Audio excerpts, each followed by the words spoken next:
Hey guys, looks like we've got another Space Marines preview, and sooner than expected. This time it's the Raven Guard. And while it's not the most jaw-dropping in terms of previewed mechanics, there are some points that are quite interesting which I think are worth covering. Alrighty, so here I got the preview article open. As in keeping with everything else, we've got a cool Raven Guard banner. Part of me is tempted to make a wallpaper with all of these, because I think that would look pretty rad. But let's move on. So who are the Raven Guard?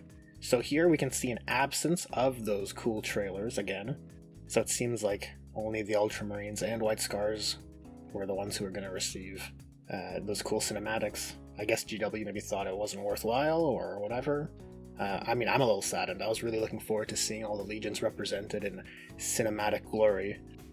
But it is what it is, and either way, I'm happy to see the rule support still being maintained. So the next section here is on the battlefield, so we're getting into the rules, and we can see a nice photography of the Raven Guard fighting the Alpha Legion, which are like mechanically similar rivals in that regard. Okay, so getting into their Doctrine ability. So it's specifically only in the Tactical Doctrine, and when the Raven Guard units are in the Tactical Doctrine, when attacking a character, they can add 1 to hit and wound rolls, which is pretty powerful. It's definitely more niche because it only affects characters, but you can use it with shooting. If we compare it to the Chapter Tactic, to cross-reference for synergy, well, the Chapter Tactic is more... it's a defensive tool. You stay further away, and you stay in cover, and you're more resilient, right?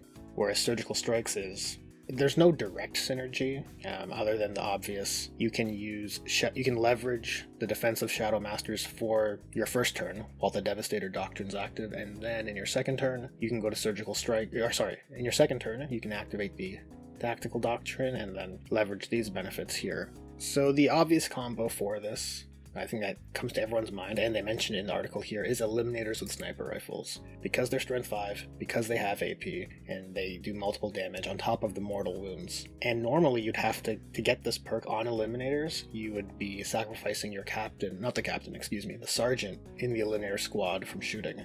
But now you can maintain his shot, so you can have more volume and maintain that perk that he would normally be sacrificing his firing for. And in actuality, if you think about this, this perk is actually really substantial against monstered characters like Tyranids or Greater Demons. You're just going to shred them because your whole army is going to be able to add 1 to hit and wound rolls, which is a little disheartening when I think about my Keeper of Secrets. But I mean, this is only specific to the Raven Guard, and they did lose their -1 to hit across all their units, whereas most Chapter Tactics affect everything, but specifically the Raven Guard, as we can see on screen, they don't benefit from the -1 to hit on their vehicles. So I think if you have targetable characters, you'll need to be very mindful of the units your Raven Guard opponent has at their disposal. Okay, let's scroll down here. We have...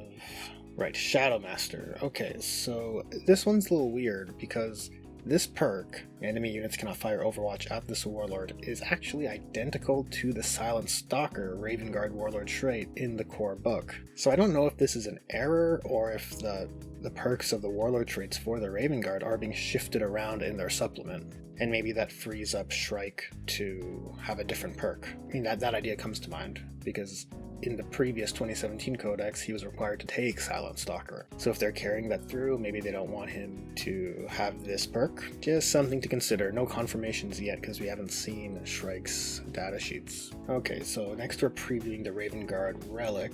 Again, this is actually, and this is what I was talking about in the intro, but this isn't the most exciting of reveals, because this trait also is the one from the 2017 codex. I mean, it's been buffed slightly in that it gives you a 4-up. On successful charges, you can roll a 4-up to do 1 mortal wound, which is, I mean, it's better than not having that.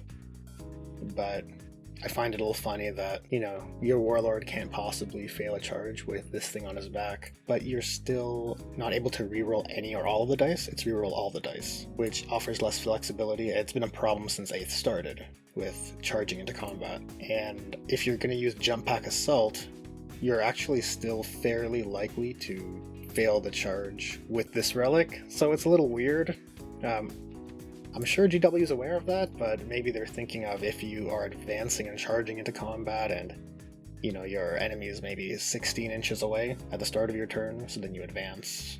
Let's say you move 12 with your jump back and advance 3, then you can make an easy charge. So that must be the context that they're speaking about, but it's just a little funny to have this statement here, that's all. Okay, next we're previewing a psychic power that's unique to them in the Umbramancy. Umbramancy? I'm sure I'm pronouncing this terribly.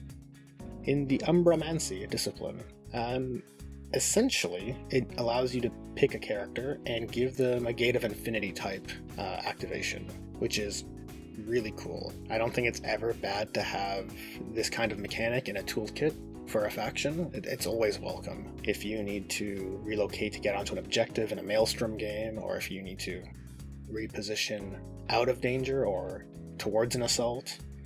And even you could actually use this if you're stuck in combat. If your enemy charges you with the intent of tying you up and denying you from shooting, or whatever the case may be, you can actually pull yourself out of combat and relocate to a safe distance, and because you didn't fall back, you would be able to act as normal, which is quite powerful. The only con of this, I would say, is that warp charge value of 7 doesn't make it the easiest to manifest, but maybe there's some relics, and who knows if what the rest of the toolkit is inside of the supplement. It might make this easier if there's a relic to reroll failed warp charges, perhaps. Just something to keep in mind with regards to this power. Very powerful, but a little bit harder to cast. And on the stratagem front preview, we have a fallback shoot and charge stratagem for 2 CP. And I feel like I'm repeating myself, but this again speaks to the point I made earlier. It's not incredibly exciting to see from a toolkit preview perspective. This is more of a general quality of life stratagem that